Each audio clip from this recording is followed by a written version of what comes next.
CM Revanth Reddy Warangal జిల్లా పర్యటనకు ఏర్పాట్లు పూర్తయ్యాయన్నారు మంత్రి కొండా సురేఖ. ఉమ్మడి జిల్లాకు చెందిన ప్రజా ప్రతినిధులతో కలిసి ఏర్పాట్లు పరిశీలించారు. కొత్తగూడెంలో మంత్రులతో కలిసి 234 కోట్లతో మంచినీటి పథకానికి శంకుస్థాపన చేశారు డిప్యూటీ సీఎం భట్టి. ఇక ఉజ్జయిని బోనాల ఏర్పాట్లపై అధికారులతో సమీక్ష నిర్వహించారు పొన్నం ప్రభాకర్.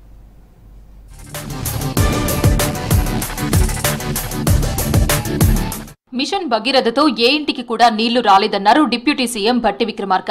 బీఆర్ఎస్ సర్కార్ ఆర్థిక వ్యవస్థను ధ్వంసం చేసిందన్నారు.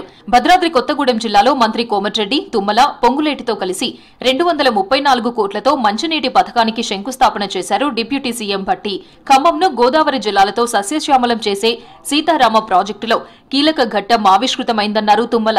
అశ్వాపురం మండలం బీజీ కొత్తూరు దగ్గర విజయవంతమైన Sitarama project phase 1 house trial run ను పరిశీలించారు మంత్రి తుమ్మల. మిషన్ భగీరథ కోసం మేము అప్పు తెచ్చి రాష్ట్రంలో ఏ ఒక్క ఇంటికి కూడా నీళ్లు లేకుండా నీళ్ళు ఇచ్చామని చెప్పి సర్టిఫికేట్ ఇచ్చి ఢిల్లీ కేంద్రానికి కూడా పంపించారు. ప్రజలకు కూడా చెప్పారు.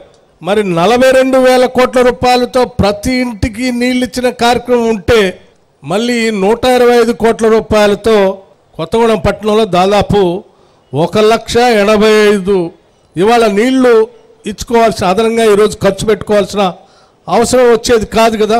ఎట్లో గట్ల పట్టుకొస్తాడో మీరు మొదలు పెట్టండి అని చెప్పారు. ఆయన ధైర్యం చూసుకొని మొదలు పెట్టాం. రాత్రే ఒక మోటార్ వదిలారు. సెకండ్ ఫేజ్, థర్డ్ ఫేజ్ కూడా ఈ నెలలో ప్రారంభించాలి. ముఖ్యమంత్రి గారితో తప్పకుండా ఈ సంవత్సర పంట కాలానికే గోదావరి జలాలు భట్టి గారి నియోజకవర్గానికి తాకాలి అని చెప్పి ఆ భగవంతుడిని కోరుకుంటున్నా. హైదరాబాద్ నుంచి విజయవాడ 2 గంటల్లో చేరే విధంగా రోడ్ల నిర్మాణం చేపడతామన్నారు కోమటిరెడ్డి వెంకటరెడ్డి. కేంద్ర ఉపరితల రవాణా శాఖ మంత్రి గడ్కరీతో మాట్లాడి రాష్ట్రంలో జాతీయ రహదారుల అభివృద్ధికి కృషి చేస్తానన్నారు.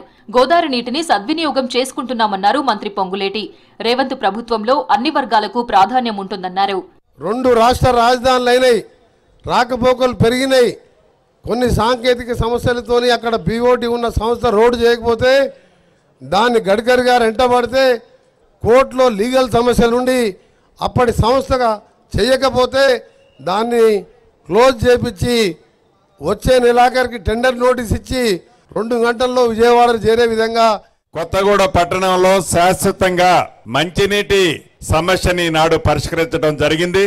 సుమారు 125 కోట్ల రూపాయలతో మంచినీటి సమస్యని శాశ్వతంగా కొత్తగూడెం మున్సిపాలిటీలో ఇదే రకంగా ఇంకా మౌలిక వసతులు కొన్ని చేయాల్సిన అవసరం ఉంది.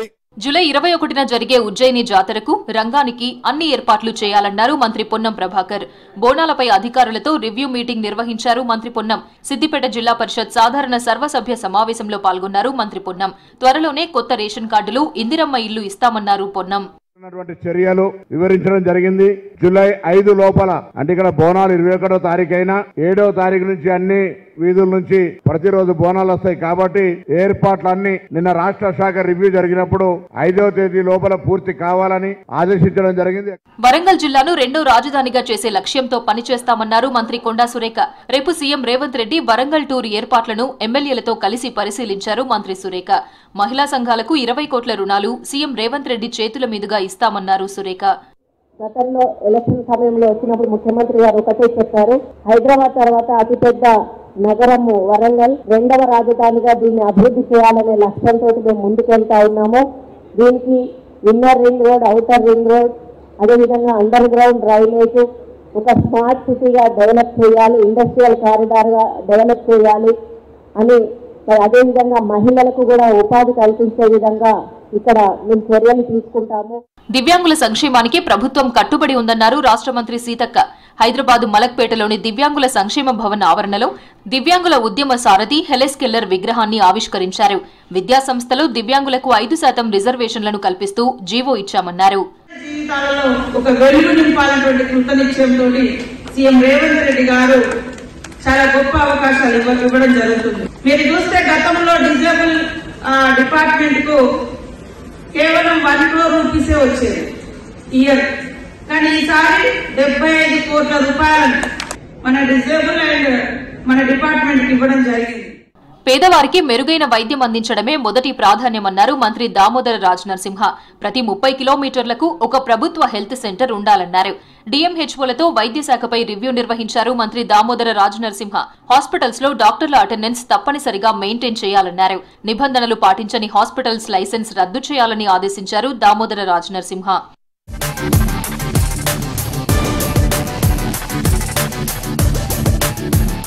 నీట్ పరీక్షను నేషనల్ టెస్టింగ్ ఏజెన్సీని రద్దు చేయాలని డిమాండ్ చేశారు ఎన్ఎస్యుఐ రాష్ట్ర అధ్యక్షులు ఎమ్మెల్సీ బల్మూరి వెంకట్.